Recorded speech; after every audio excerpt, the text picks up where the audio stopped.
Good afternoon. আমি take pro centre থেকে আপনাদের স্বাগত জানাচ্ছি। একাদশ জাতীয় সংসদ নির্বাচনে শপথ গ্রহণ অনুষ্ঠিত হয়েছে বৃহস্পতিবার বেলা 12টার দিকে।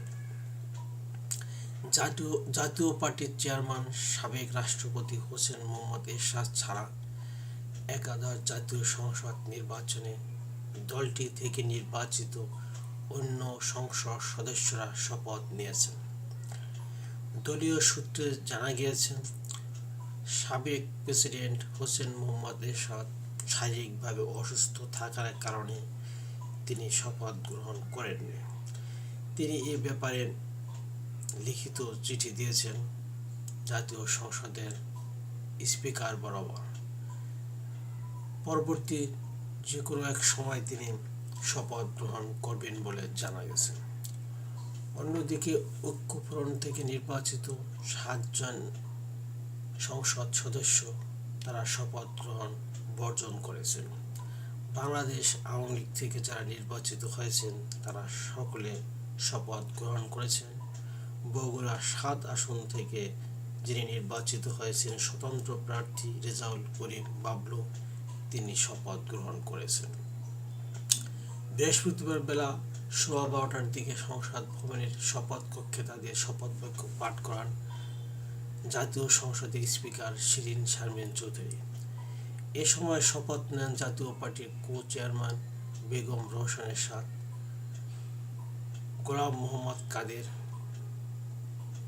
মহাসচিব মশিউর রহমান রাঙা, প্রেসিডিয়াম সদস্য কাজী ফিরোজ রশিদ, সৈয়দ আবু হোসেন বাবলা, ফখরুল ইমাম সহ দলটির অন্য সদস্যবৃন্দ। এর আগে বেলা 11টায় আওয়ামী লীগ থেকে নির্বাচিত সংসদ সদস্যরা শপথ নেন। তবে শপথ নিতে আসেননি ঐক্যফ্রন্ট থেকে নির্বাচিত 7 সংসদ সদস্যরা।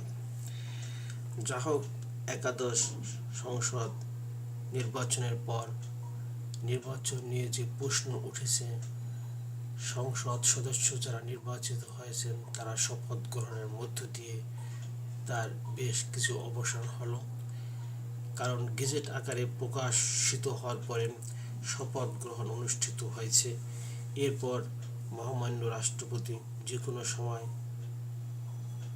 সংখ্যাগরিষ্ঠ দলের প্রধান মাননীয় প্রধানমন্ত্রী শেখ হাসিনাকে সরকার গঠনের জন্য ডাকবেন।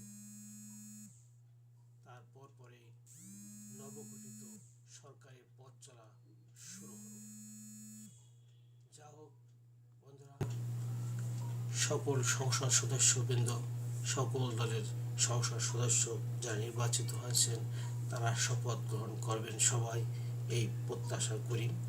আপাতত আমার ভিডিওটি এখানেই শেষ করছি। আবার দেখা হবে।